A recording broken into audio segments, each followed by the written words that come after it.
చిగురించబోతుంది. గొప్ప దినాలు నువ్వు చూడబోతున్నావు. నీ యేసుకు సమస్తము సాధ్యమే.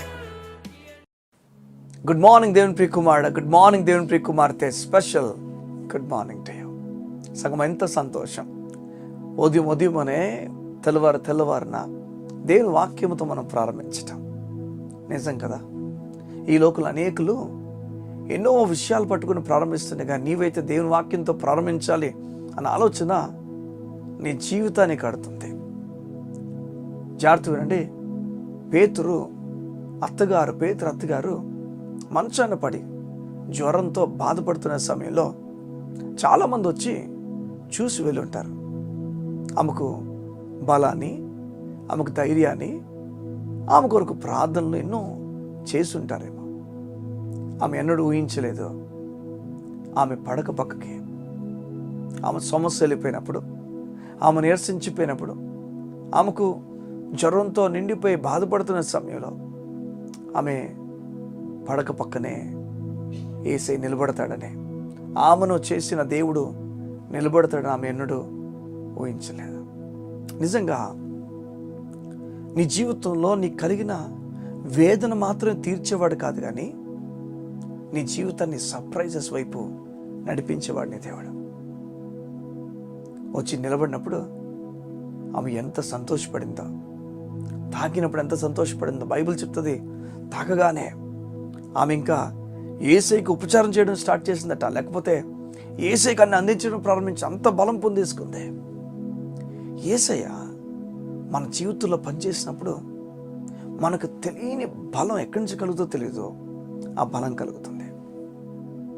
నీ జీవితంలో యేసయ్య పనిచేస్తున్నాడు అన్న ధైర్యం నీ హృదయ అంతరంగాల్లో ఉండాలని దేవుడు కోరుతున్నాడు. ఆ రోజు ఎవరు ఊహించలే ఆ చోట జీవం కలిగిన దేవుడే వస్తాడని చెప్పి ఎవరు ఊహించలే.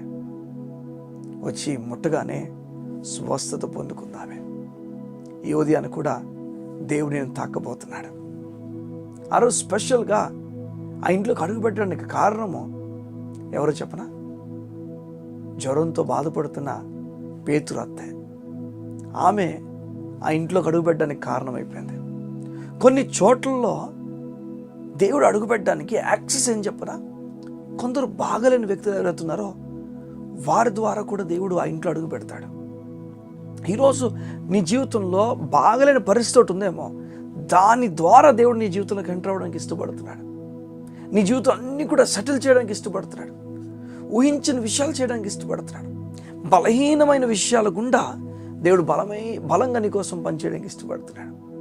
ఈ ఉదయం దేవునితో మాట్లాడుతున్నాడు, నీకు చెప్తున్నాడు ఈ మాట. బలహీన విషయాలు ఏమవుతున్నాయో, బలము లేదు ఇంకా చాలనుకున్న విషయాలు ఏమవుతున్నాయో, ఇక ముందుకు అడుగులు వేయలేము అనుకున్న విషయాలు దేవుడు నీకు సాయం చేసి ఈ ఉదయం చెప్తున్నాడు. ఆయన, నేను నీతో ఉన్నాను, నువ్వు దిగులు పడక, నీకు నెమ్మది నేను కలుగు చేస్తాను, నేను నిట్టూర్పులు నీకు సాయం చేస్తాను అని చెప్పి దేవుడు నీకు ధైర్యం ఇస్తున్నాడు.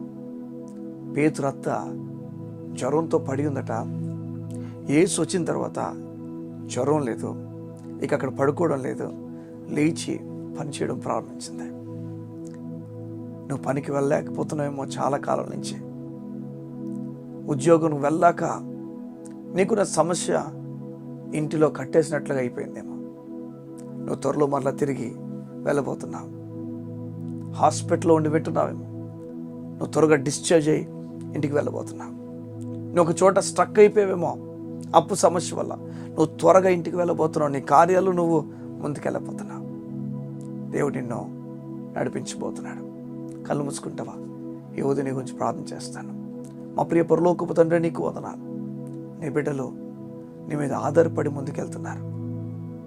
వారి దినం నీ వాక్యం విన్నారు, నీ మాట సెలవిచ్చిన విధంగా వారిని నువ్వు మళ్ళా వారి చోట్లకు తీసుకెళ్తావని, వారి ఉద్యోగాలు తీసుకెళ్తావని నువ్వు మాట్లాడుతున్నావు.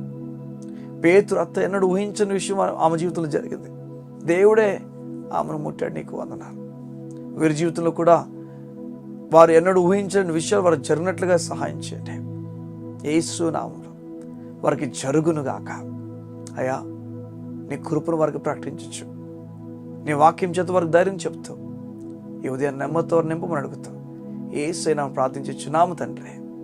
ఆమేన్, ఆమేన్, ఆమేన్. గొప్ప కార్యాలు దేవుడు మీ కొరకు సిద్ధపరచుంచాడు. ఈ దినమంతా కూడా గొప్ప కార్యాలతో మిమ్మల్ని నడిపించబోతున్నాడు. God bless you. See you tomorrow.